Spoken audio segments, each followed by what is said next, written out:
Next students हमारे पास बहुत important topic है रियल नंबर की प्रॉपर्टीज़। ठीक है, एडिटिव प्रॉपर्टीज़ भी होती हैं और मल्टीप्लिकेटिव प्रॉपर्टीज़ भी। हम दोनों वन बाय वन डिस्कस करेंगे। सबसे पहले है एडिटिव प्रॉपर्टीज़। एडिटिव प्रॉपर्टीज़ में सबसे पहले है हमारे पास क्लोजर प्रॉपर्टी।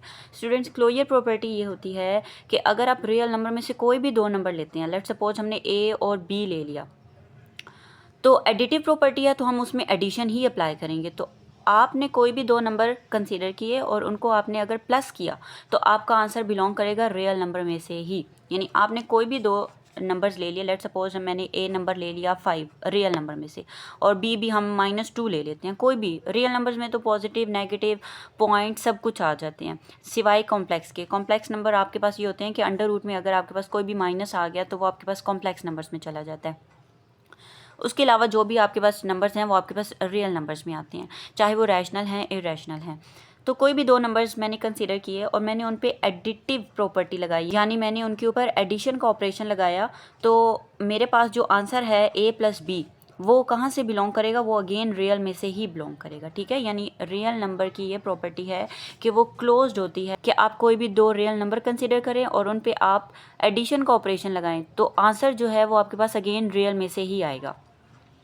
नेक्स्ट प्रॉपर्टी है students commutative property. Commutative property ये है कि अगर आप कोई भी दो रियल नंबर कंसीडर करें, लेट्स सपोज ए और बी, और आप फर्स्ट में सेकंड को ऐड करें या सेकंड में फर्स्ट को ऐड करें तो आपका आंसर सेम आएगा। लेट्स सपोज हमारे पास ए नंबर हमने ले लिया 2 और बी नंबर ले लिया हमने 5, तो अगर हम 2 में 5 ऐड करें या 5 में 2 को ऐड कर दें तो हमारा आंसर 7 ही आएगा। इट मीन्स के कम्यूटेटिव प्रॉपर्टी होल्ड करती है, यानी पहले में दूसरे को ऐड करें या दूसरे में पहले को ऐड कर दें, कम्यूटेटिव प्रॉपर्टी का कोई इशू नहीं होता। रियल नंबर्स में कम्यूटेटिव प्रॉपर्टी होल्ड करती है। ठीक है, रियल नंबर्स में एसोसिएटिव प्रॉपर्टी होल्ड करने का क्या मतलब है कि अगर आप कोई भी तीन नंबर कंसिडर करें ए बी और सी, ठीक है, तो अगर आप पहले 2 और 3 को ऐड करें और फिर फर्स्ट को ऐड करें तो आपका आंसर सेम आएगा, और अगर आप पहले 2 को ऐड करें और फिर थर्ड को ऐड करें तब भी आपका आंसर सेम आएगा।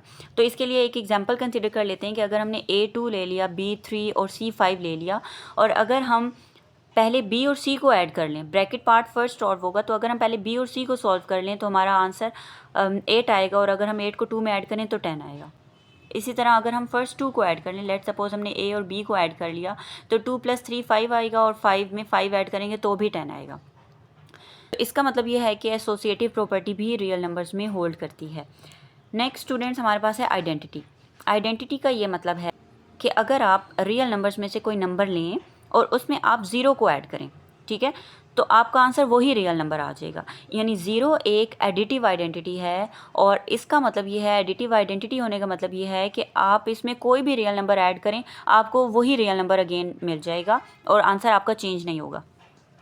तो इसके लिए मैंने ये एग्जांपल लिया है कि अगर मैं लेती हूँ 5 + 0, ठीक है, यानी 5 मैंने रियल नंबर ले लिया और उसमें 0 प्लस कर दिया तो मेरा आंसर 5 ही आएगा, और अगर मैं 0 में 5 ऐड कर दूँ तब भी मेरा आंसर 5 ही आएगा। नेक्स्ट स्टूडेंट्स हमारे पास है इन्वर्स। इन्वर्स का ये मतलब है कि हर रियल नंबर का एक एडिटिव इन्वर्स होता है। एडिटिव इन्वर्स का मतलब ये है कि हर 5 के लिए -5 होगा, हर 6 के लिए -6 होगा, और हर पॉजिटिव नंबर के लिए उसका इन्वर्स माइनस में एग्जिस्ट करेगा। यानी अगर आप एक नंबर और उसका इन्वर्स दोनों ऐड करेंगे तो आपका आंसर 0 आएगा, वो आपको एडिटिव आइडेंटिटी देगा। ठीक है, तो इसकी भी एग्जांपल हम कंसीडर कर लेते हैं। यानी 6 में हमने एडिटिव इन्वर्स उसका -6 ऐड किया तो ये हमारे पास 0 आंसर देगा। इसी तरह अगर हम -6 का एडिटिव इन्वर्स +6 होगा तो जब हम इन दोनों को ऐड करेंगे तब भी आंसर हमारे पास 0 आ जाएगा। ठीक है, तो ये एडिटिव प्रॉपर्टीज़ हैं, ये 5 एडिटिव प्रॉपर्टीज़ हैं, क्लोजर, कम्यूटेटिव, एसोसिएटिव, आइडेंटिटी और इन्वर्स। ठीक है, इसी तरह हमारे पास मल्टीप्लिकेशन के लिए भी होती हैं, और मल्टीप्लिकेशन के लिए भी बहुत इजी हो जाएगा कि जैसे यहाँ पे एडिशन में है वहाँ पे मल्टीप्लिकेशन हो जाएगा, कि अगर हम दो नंबर्स को मल्टीप्लाई करेंगे तब भी हमारा आंसर रियल नंबर्स में ही आएगा। तो मल्टीप्लिकेशन में सेम एडिशन वाले ही रूल्स हैं, जस्ट वहाँ पे जहाँ एडिशन है वहाँ मल्टीप्लिकेशन आ जाएगा।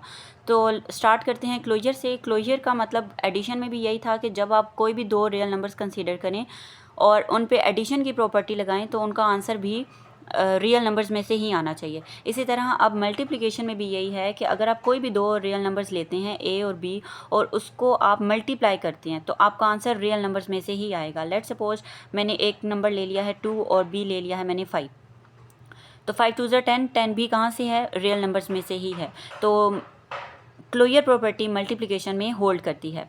नेक्स्ट स्टूडेंट्स हमारे पास है कम्यूटेटिव प्रॉपर्टी। कम्यूटेटिव प्रॉपर्टी क्या कहती है कि अगर कोई दो रियल नंबर्स हमने कंसिडर किए हैं ए और बी, तो अगर हम फर्स्ट को सेकंड से मल्टीप्लाई करें या सेकंड को फर्स्ट से मल्टीप्लाई करें, आपका आंसर सेम आएगा, ठीक है। आप इनके अलावा भी कोई एग्जांपल ले सकते हैं। आप लेट्स सपोज 5 ले लें, ए 5 ले लें, बी 2 ले लें, ठीक है। 5 2 10 होगा और 2 5 भी 10 होगा। इट मीन्स कि आपका जो कम्यूटेटिव प्रॉपर्टी है वो भी मल्टीप्लिकेशन में होल्ड करती है। नेक्स्ट स्टूडेंट्स हमारे पास है एसोसिएटिव प्रॉपर्टी। एसोसिएटिव प्रॉपर्टी क्या कहती है कि जिस तरह हमने एडिशन में देखा था कि अगर आप फर्स्ट में सेकंड और थर्ड को ऐड करें या फर्स्ट 2 ऐड करके उसमें थर्ड ऐड करें तो आपका आंसर सेम आएगा। इसी तरह एसोसिएटिव में ये होगा कि आप अगर पहले सेकंड और थर्ड को मल्टीप्लाई करें और फिर फर्स्ट से मल्टीप्लाई करें, या फर्स्ट सेकंड को मल्टीप्लाई करें और फिर थर्ड से मल्टीप्लाई करें, तो आपका आंसर सेम आएगा। जैसे यहाँ पे एग्जांपल में मैंने बी और सी को मैंने पहले मल्टीप्लाई कर लिया और फिर मैंने उसको ए से मल्टीप्लाई किया तो आंसर मेरा 30 आया। इसी तरह अगर मैं फर्स्ट 2 को मल्टीप्लाई करूं और फिर थर्ड से मल्टीप्लाई करूं तब भी आंसर 30 ही आएगा। नेक्स्ट स्टूडेंट बहुत इंपॉर्टेंट है आइडेंटिटी। एडिटिव आइडेंटिटी क्या थी कि हमने एक ऐसा नंबर हमें चाहिए था कि अगर हम उसको रियल नंबर का कोई भी नंबर ऐड करें तो हमारे पास आंसर वही नंबर आए। तो 0 के अलावा कोई नंबर नहीं था कि अगर हम लेट सपोज हम 1 भी ले लेते, तो अगर हम रियल नंबर कोई 5 ले लें तो 5 में 1 ऐड करने से नंबर चेंज आ रहा था, लेकिन 0 वो नंबर है कि अगर हम उसमें कोई भी रियल नंबर ऐड करें तो हमारे पास अगेन वही रियल नंबर आएगा। तो अब मल्टीप्लिकेशन में भी हमें ऐसा रियल नंबर चाहिए था कि जब हम उसको किसी भी रियल नंबर से मल्टीप्लाई करें तो हमारा आंसर अगेन वही नंबर आए। सो 1 इज़ दैट नंबर कि अगर हम उसको 1 को किसी भी नंबर से मल्टीप्लाई करते हैं अगेन वही नंबर आ जाता है। लेट्स सपोज 5 मल्टीप्लाई 1 करते हैं तो हमारे पास अगेन 5 ही आ जाता है। नेक्स्ट स्टूडेंट्स हमारे पास है मल्टीप्लिकेटिव इन्वर्स।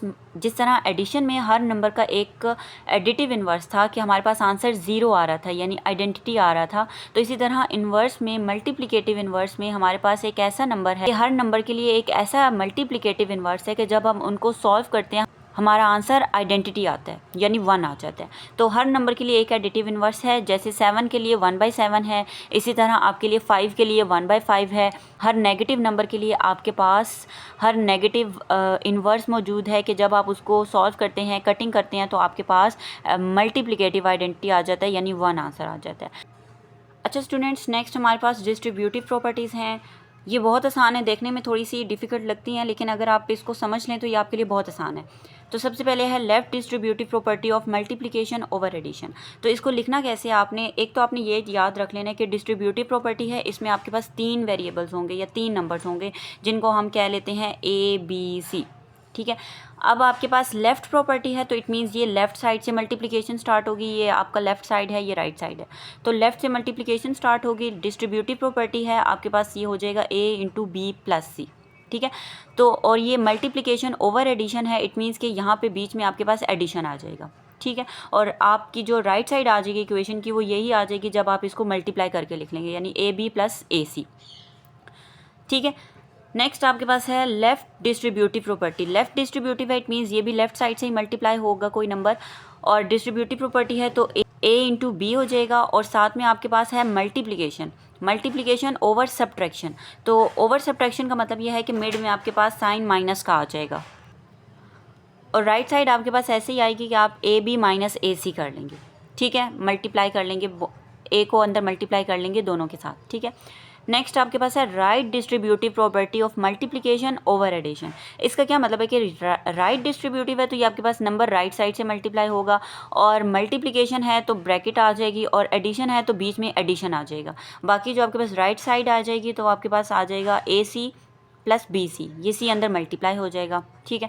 इसी तरह आपके पास जो राइट डिस्ट्रीब्यूटिव प्रॉपर्टी है ऑफ मल्टीप्लिकेशन ओवर सब्ट्रैक्शन, तो आप कैसे लिखेंगे, आप इसको इजीली अब लिख सकते हैं कि राइट डिस्ट्रीब्यूटिव प्रॉपर्टी है तो आप इसको राइट साइड से मल्टीप्लाई करेंगे यानी जो भी नंबर C है वो आपके पास राइट साइड से मल्टीप्लाई होगा, और अंदर आपके पास सब्ट्रैक्शन है तो माइनस का साइन आ जाएगा, और बाकी आप इसको जब ब्रैकेट ओपन करके मल्टीप्लाई करेंगे तो आपके पास राइट हैंड साइड आ जाएगी। Okay students, let's start question number 4 now. Name the property used in the following. तो सबसे पहले हमारे पास है a+4+b is equal to a+4+b। अब स्टूडेंट्स आपको ये देखने में नज़र आ रहा है कि यहाँ पे सब जगह एडिशन है। इट मीन्स कि ये जो प्रॉपर्टी है ये विद रिस्पेक्ट टू एडिशन होगी। और सेकंड हम ये भी देख सकते हैं कि यहाँ पे फर्स्ट 2 नंबर्स ऐड हो रहे हैं और फिर थर्ड नंबर ऐड हो रहा है, और यहाँ पे फर्स्ट नंबर पहले सेपरेट है और फिर यहाँ पे ये दोनों ऐड होके इसमें ऐड होंगे। इसका मतलब ये है कि ये आपके पास एसोसिएटिव प्रॉपर्टी बनेगी विद रिस्पेक्ट टू एडिशन। ठीक है। Next question is √2 + √3 is equal to √3 + √2। अब स्टूडेंट्स आप ये भी देख सकते हैं यहाँ पे कि ये a+b is equal to b + a है। जिस तरह हमने प्रॉपर्टीज़ डिस्कस की हैं अभी, तो ये a+b is equal to b + a ये विद रिस्पेक्ट टू एडिशन होगी, और ये कम्यूटेटिव प्रॉपर्टी होती है with respect to addition. Next question is x - x is equal to 0। इसका क्या मतलब है कि जब भी 2 नंबर्स को आप ऐड कर रहे हैं और आपको एडिटिव आइडेंटिटी मिल रहा है, तो ये भी हमने डिस्कस किया था कि हर नंबर का एक एडिटिव इन्वर्स होता है। तो हर पॉजिटिव का एक नेगेटिव होगा, हर नेगेटिव का एक पॉजिटिव एडिटिव इन्वर्स होगा। इट मीन्स कि x - x एडिटिव इन्वर्सेस हैं, और इनको जब हम सॉल्व करेंगे तो हमारा आंसर 0 आता है। Next is a × b + c is equal to ab + ac। अब ये भी हमने देखा था कि जब लेफ़्ट से मल्टीप्लाई हो रहा है एक नंबर और यहाँ पे मल्टीप्लिकेशन आ गई है, तो ये लेफ़्ट डिस्ट्रीब्यूटिव प्रॉपर्टी है with respect to multiplication over addition. तो यहाँ पे आप इसको जस्ट लेफ़्ट डिस्ट्रीब्यूटिव प्रॉपर्टी भी लिख सकते हैं और कंप्लीट भी लिख सकते हैं। Next question is student 16 + 0 is equal to 16। इसका मतलब है कि कोई भी रियल नंबर है और उसमें आपने एडिटिव आइडेंटिटी ऐड कर दी है, तो आपके पास वही रियल नंबर आ गया। इट मीन्स कि ये जो 0 है ये एडिटिव आइडेंटिटी है, और इस प्रॉपर्टी को हम कहते हैं एडिटिव आइडेंटिटी। यानी आपके पास 0 एक ऐसा नंबर है कि आप उसमें कोई भी रियल नंबर ऐड करें तो आपके पास अगेन वही रियल नंबर आ जाता है। Next is 100 × 1 is equal to 100। Same like additive identity, यहाँ पे हमारे पास 1 वो मल्टीप्लिकेटिव आइडेंटिटी है, या 1 वो नंबर है कि जब आप उसको किसी भी रियल नंबर से मल्टीप्लाई करते हैं अगेन आपके पास वही रियल नंबर आ जाता है। तो यहाँ पे ये आंसर हो जाएगा मल्टीप्लिकेटिव आइडेंटिटी।